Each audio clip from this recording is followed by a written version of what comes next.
মুহূৰ্তত এটা big breaking news লৈছে আপোনালোকৰ মাজলৈ। জুবিন গাৰ্গৰ ঘটনাটো সকলো মানুহে পাহৰি গৈছে, এতিয়া লাহে লাহে পাহৰি যোৱা নিচিনা হৈছে। সকলোৰে নিউজবিলাকো নচলোৱা হৈছে, বন্ধ কৰা নিচিনা হৈছে। চাওক এতিয়া শিখা শৰ্মা আৰু লগতে শ্যাম কানু মহন্তৰ সকলোখিনি অবৈধ সম্পৰ্ক ভাইৰেল হৈ পৰিছে। সামাজিক মাধ্যমত মই কেইটামান ভিডিঅ' পাইছিলোঁ, চাই আছোঁ। সেইকাৰণে শিখা শৰ্মাই যে জুবিন গাৰ্গক দেখিব নোৱাৰে, জুবিন গাৰ্গৰ ওপৰত শত্ৰু বেছি তাই। জুবিন গাৰ্গৰ কথা ইমান বেয়াকৈ তেওঁ ক'ব পাৰে, এগৰাকী লেখিকা হৈ ইমান বেয়াকৈ ক'বলৈ পাৰে এইগৰাকী শিখা শৰ্মা। এইগৰাকী হৈছে হাৰামৰ হাৰ্দি হৈছে লেখিকা শিখা শৰ্মা। শিখা শৰ্মা এগৰাকী ফটুৱা, আনৰ পৰৰ চৰ্চা কৰি তেওঁ লাভ পায়, পৰৰ গুণ গাই ভাল পায় এইগৰাকী মহিলা। এইগৰাকী লেখিকাৰ পৰা আপোনালোকে কি শিকিব কওকচোন? কি পঢ়িব তেওঁ কি লিখিব? তেওঁৰ পৰা আপোনালোকে কি শিকিব? তেওঁ এতিয়া যিবিলাক লিখিছে যে জুবিন গাৰ্গ মৰি যাওক, যি হওক মোৰ মতলব নাই, মুঠতে শ্যাম কানু মহন্তই মানে ন্যায় পাব লাগে। শ্যাম কানু মহন্তই ওলাব লাগে আৰু সমাজৰ মাজত আহিব লাগে। তেওঁ এটা ফেচবুক পষ্টত লিখিছে, 1 লাইনমান লিখিছে, সেইগাল পঢ়িলে মানে মূৰটো ঘূৰাই গৈ যাব। মানে সেইগিলাকেইটা মই শুনোৱাই দিব পাৰোঁ, কিন্তু 1 ঘণ্টামান লাগিব। ইয়াত দীঘল এখন মানে কিতাপৰ দৰে তেওঁ লিখিছে।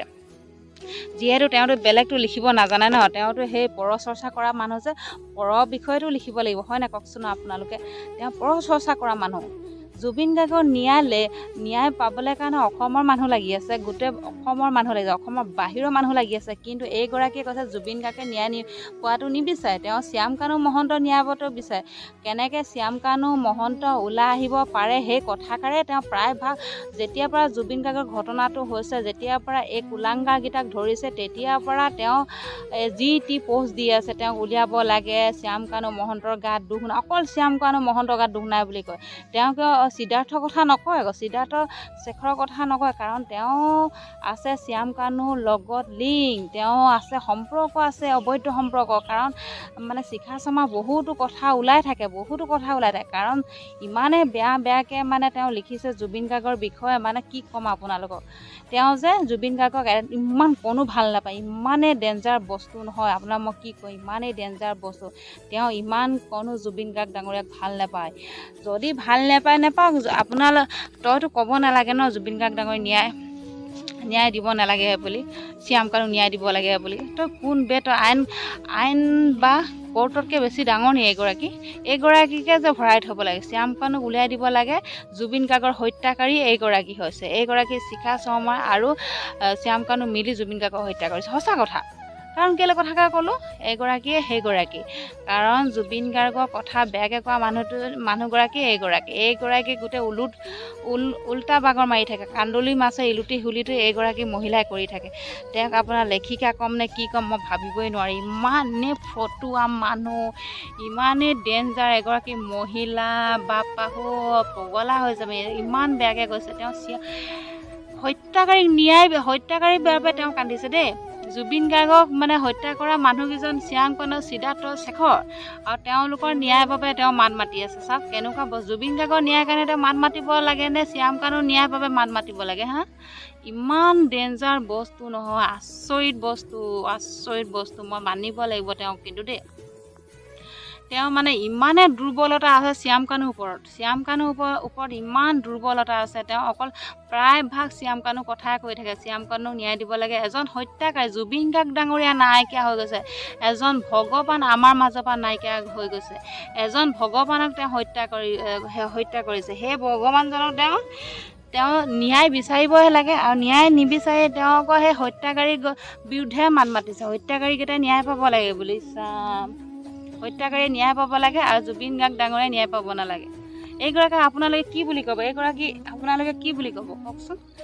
এইগৰাকী আপোনালোকে লেখিকা ক'বনে কি বুলি আপোনালোকে ক'ব? ইমান মহে দিছে নে, ইমান চেৰেপা আহিছে। মই ইয়াত বহি আছোঁ যে, কথা ক'বলৈ শান্তি নাই দিয়া, ইমানেই চেৰেপা আৰু এইবিলাক মহবিলাক আহিছে, ইমান কামুৰিছে নহয়, অশান্তি লাগিছে। ভিডিঅ'টো বনাবলৈ শান্তি নাই দিয়া, কাৰণ বৰষুণ দি দিলে যে। এতিয়া মই বাগান আছে, বাগানৰ পৰা সৰু চেৰেপা পোকটো ওলাই আহে আকৌ, সেই পোকটোৱে বহুত অশান্তি কৰে, ইমান কামুৰিছে, ইফালে কামুৰিছে সিফালে কামুৰিছে। লেখিকা শিখা শৰ্মা এদিন এনেকুৱাহে ভুগিব নহয় কৈছোঁ মই হাও দিছোঁ। এদিন এনেকুৱা লোকৰ পৰচৰ্চা কৰা, এজন ভগৱানৰ ওপৰত ইমান ডাঙৰ ডাঙৰ মন্তব্য দিয়া, এনেকুৱাকৈ ভুগিব নহয়। ইমান ডাঙৰ ডাঙৰ মন্তব্য দিয়া, গেলি গেলি মৰিব এইগৰাকী লেখিকা শিখা শৰ্মা গেলি গেলি মৰিব। মই কৈছোঁ লোকৰ চৰ্চা, এজন ভগৱানৰ ওপৰত তেওঁ ইমান বেয়া বদনাম কৰা, তেওঁ জুবিন গাৰ্গৰ ওপৰত চৰিত্ৰ হনন কৰা মানুহগৰাকী হৈছে শিখা শৰ্মা। জুবিন গাৰ্গ ডাঙৰীয়া হেনো চৰিত্ৰ বেয়া আছিলে বোলে, জুবিন গাৰ্গ ডাঙৰীয়া হেনো অমিত প্ৰভাৰ লগত বোলে অমিত প্ৰভাৰ লগত গোটেই ৰাতি আছেগৈ বুলি কৈছে। কিমান ডাঙৰ ডাঙৰ বদনাম উলিয়াই দিছিলে এইগৰাকী হয়, বদনাম উলিয়াই দিছিলে জুবিন গাৰ্গ ডাঙৰীয়া, বদনাম উলিয়াইছিলে। ভাবক তেওঁ মানে জুবিন গাৰ্গ ডাঙৰীয়া চবৰ লগত নিজৰ ভণ্টি নিচিনাকৈ, নিজৰ ঘৰৰ মানুহ, নিজৰ পৰিয়ালৰ মানুহ নিচিনাকৈ সকলোকে মৰম কৰে।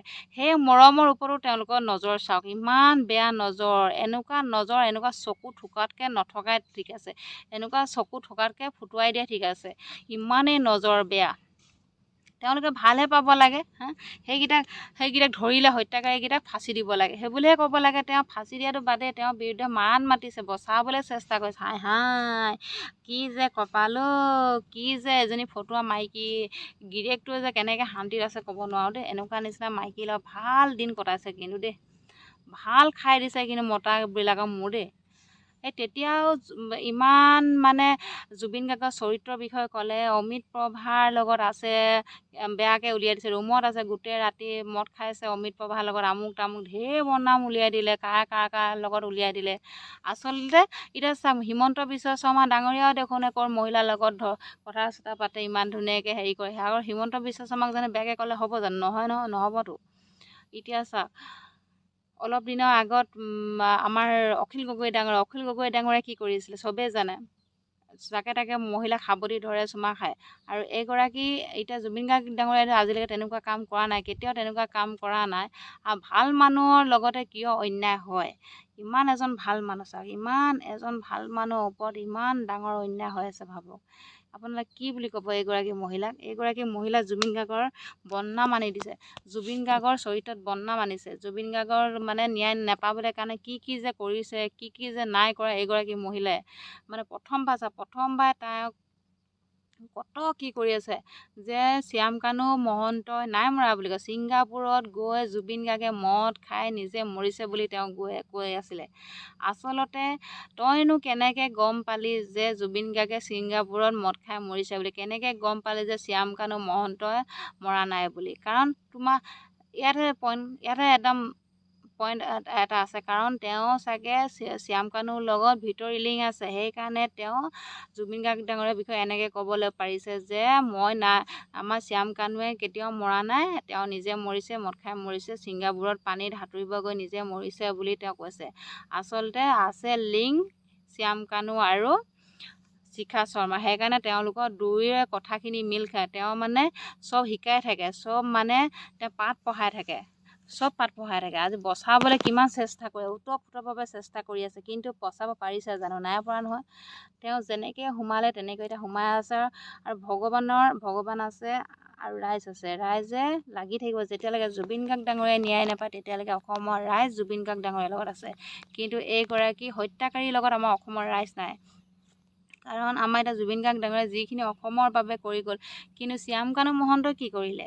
শিখা শৰ্মাই কি কৰিছে? একোতো নাই কৰা নহয়। কি কৰিছে? আজি জুবিন গাৰ্গ ডাঙৰীয়া ওলাই গ'লে প্ৰত্যেকটো গাড়ীত এখন বহি লৈ পেলাই জুবিন গাৰ্গ ডাঙৰীয়া গায়।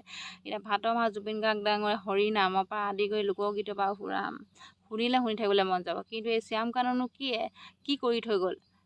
এটা হৈছে দালাল, তেওঁ হৈছে পইচা লোভীয়া। জুবিন গাৰ্গ ডাঙৰীয়াই গোটেই বেংক চেংক একদম মানে খতম কৰিলে। শ্যামকানু সিদ্ধাৰ্থহঁতে গোটেই জুবিন গাৰ্গ ডাঙৰীয়াৰ টকা উদং কৰিলে, চব মানে টকা আত্মসাৎ কৰিলে। তেওঁলোকে কি কৰিছে? আচলতে এওঁলোকৰ উচিত শাস্তি পাবলৈ লাগে নে নালাগে? শিখা শৰ্মাকে জেললৈ নিয়াটো দৰকাৰ, জেললৈ শিখা শৰ্মাকে পঠিয়াব লাগে, কিন্তু জুবিন গাৰ্গ ডাঙৰীয়াই ন্যায় পাব লাগে। আৰু এইকেইটাৰ লগত কিবা এটা আছে মোৰ মনৰ কথাই কৈছোঁ।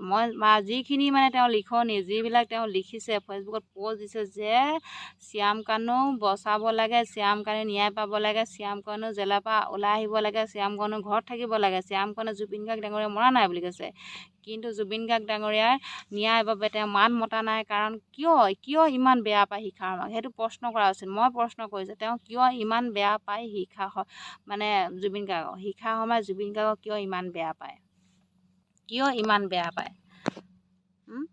যে সেই মানে হত্যাকাৰীক বচাবলৈ চেষ্টা কৰিছে, হত্যাকাৰীৰ পক্ষে মাত মাতিছে, যে জুবিন গাৰ্গৰ পক্ষে কিয় মাত নাই মতা? তেওঁ কি ইমান ভুল কাম কৰিলে, কি ভুল কাম কৰিলে? এনেকুৱা এজন মানুহ পাব আজি কিমান আগৰ পৰা কাৰ কি হৈছে, আমুকক কিমান মানুহক তেওঁ সহায় কৰি থৈছে, কিমান মানুহ চাইছে। আমাৰ এইগৰাকীনো কি চাইছে? একোতো নাই চোৱা আজিলৈকে। জানো কিবা চাইছে? একোতো নাই চোৱা নহয় তেওঁলোকে। গতিকে আৰু কিনো ক'ম, মুঠতে জুবিন গাৰ্গ ডাঙৰীয়া ন্যায় পাবলৈ সেইটোৱে লাগে। আমাৰ ভগৱানজনে যদি ন্যায় নাপায় সঁচা মনটো বিৰাট দুখ লাগিব।